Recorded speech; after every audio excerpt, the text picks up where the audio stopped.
The Premier League serves up a pre-Christmas cracker on Friday evening as Arsenal take on Liverpool at the Emirates Stadium. With Liverpool entering the game in 4th place and Arsenal a point behind in 5th, the match will shape the race for the Champions League spots. We take a look at where Friday night's big match could be won or lost. Jurgen Klopp isn't particularly keen on the Fab Four nickname that has been applied to Liverpool's dynamic forward quartet, but there's no question they have been absolutely fabulous this season. Their turbocharged combination of Sadio Mane, Roberto Firmino, Felipe Coutinho and Mohamed Salah are all set to be unleashed on the Arsenal backline on Friday evening, and things could well get messy.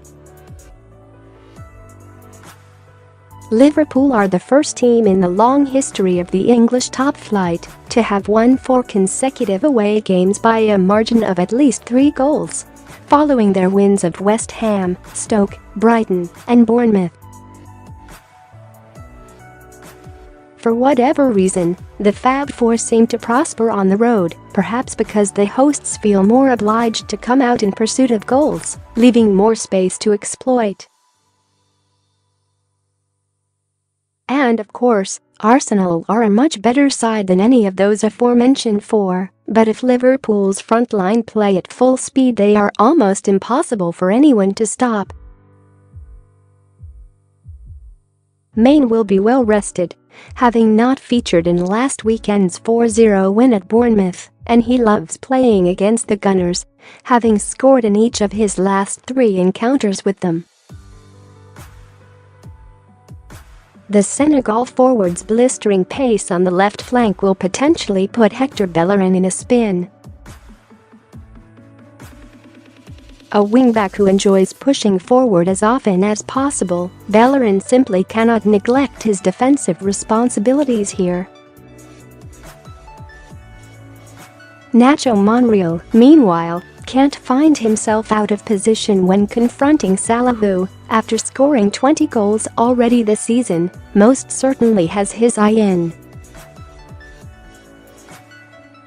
Laurent Koscielny and Shkodran Mustafi are generally watertight when playing together, and their discipline in marshalling the entire backline will be crucial. Back in August, when Firmino, Mane, and Salah all scored in Liverpool's 4-0 thrashing of Arsenal at Anfield, Arsene Wenger went with the back 3 of Koscielny, Monreal, and Rob Holding in what proved an utter disaster. He'll hope a back 4 will offer greater stability against one of the most frightening forward lines in the Premier League. Liverpool often bring to mind Isaac Newton's third law of motion: for every action, there is an equal and opposite reaction. The team scores a goal because of their brilliant attack, then concedes one because of their shaky defense. But back-to-back clean sheets in the matches against West Brom and Bournemouth perhaps hint at a greater defensive stability at long last. Klopp has long spoken about the problem, but not taken any steps to sort it out, though there are signs that pairing Dejan Lovren with Ragnar Klavan at the back has at least eased the situation. Joel Matip is about to return from injury following a muscle strain, but may well find it hard to regain his place if Lovren and Klavan continue to show much-needed assurance at the back. This season, the wheels have come off for Liverpool away from home in the bigger games. They lost 5-0 at Manchester City and 4-1 at Tottenham. In Europe, they surrendered a 3-goal lead to draw at Sevilla. But just 4 goals conceded in 9 league matches since that Wembley debacle, as opposed to 16 in their first 9 league outings, represents a marked improvement. Along the same split, Liverpool faced 38 shots on target in those first 9 games and made 7 errors that led to goals. but in the 9 games since Spurs, the shots on target has dropped to just 12, and just 1 error has been made.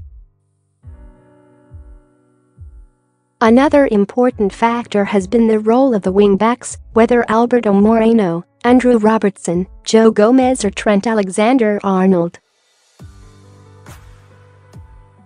Crucially, they are sitting deeper and offering greater assistance to the centre-backs. Moreno was the best example of this. Prior to his injury, he has been instructed not to push forward all the time and matters have improved. Taking the pressure off Lovren and Clavin in this way seems to have stamped out the mistakes and made Liverpool far more watertight at the back.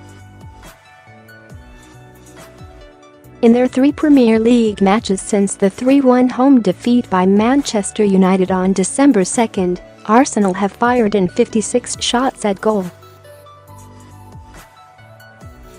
A mere 12 of these have been on target, and they have scored just twice. If you include the United game, Arsenal have scored just 3 times from their last 89 shots in league competition. That's not the form of any Premier League side, let alone one pushing for the top places. It's almost as though every time an Arsenal forward lines up a shot, they have the image of David De Gea flash across their mind. The United keeper's series of saves that night at the Emirates has clearly knocked Arsenal's confidence. The result has been that the Gunners seem to have exhausted all their attacking ideas in recent games. This was certainly the case in their goalless draw at West Ham, and they struggled to break down Newcastle last weekend. On Tuesday night in the EFL Cup quarter-final, also against West Ham, they won from what was their only shot on target in the entire contest. They need to get over that psychological barrier against Liverpool and rediscover the feeling of scoring goals. The injury Olivier Giroud suffered on Tuesday doesn't help Winter in this regard, though he was only likely to start on the bench against Liverpool had he been fit. Alexander Lacazette, set to lead the line on Friday night, scored against United but has struggled since, while Danny Welbeck hasn't scored in the league since the start of September.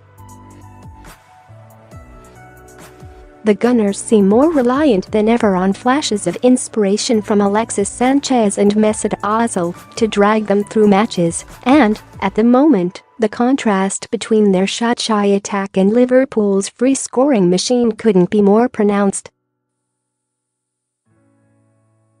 Granit Xhaka has been singled out when Arsenal have performed poorly this season, but the midfielder is going to be more important than ever against Liverpool. In the absence of Aaron Ramsey with a hamstring injury, the spotlight falls on Xhaka to get a grip on the midfield battle, where he'll be partnered with either Jack Wilshere or Mohamed El Neni. Ramsey's combination of industry and incisive passing is difficult to replace, but Xhaka will be the man tasked with ensuring Arsenal's defense are not overrun by Liverpool's rapid front players. He may spend a lot of his evening sat in alongside Koscielny and Mustafi, allowing the wing-backs to break out and express themselves. Liverpool have a devastating ability to break in a matter of seconds, even from defending a corner free kick in their own penalty area, and the speed of Mane, Salah, and Firmino means they can be 3 or 4 on 2 in a flash.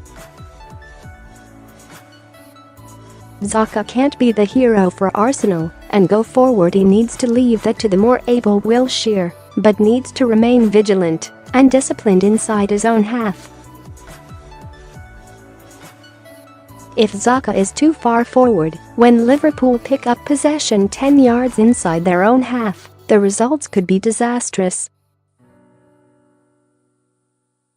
There is evidence that Xhaka can do this job effectively. Arsenal's midfield was supposed to be overrun against Tottenham last month, but he performed admirably in midfield alongside Ramsey and they won 2-0.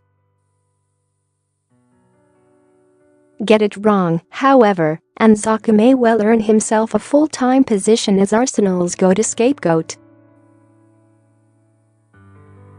This distinctly fan-unfriendly piece of fixture planning means the earliest Liverpool fans on the train can get home is 5:40 in the morning, so there's no danger of them leaving early. But Arsenal fans tempted to beat the queues for the tube home should be aware that there have been 17 goals in this fixture after the 90-minute mark during the Premier League era. That is more than any other fixture in the competition's 25-year history. Arsenal fans who sit around the press box at the Emirates have a charming habit of shouting rewrite it at journalists when late goals fly in.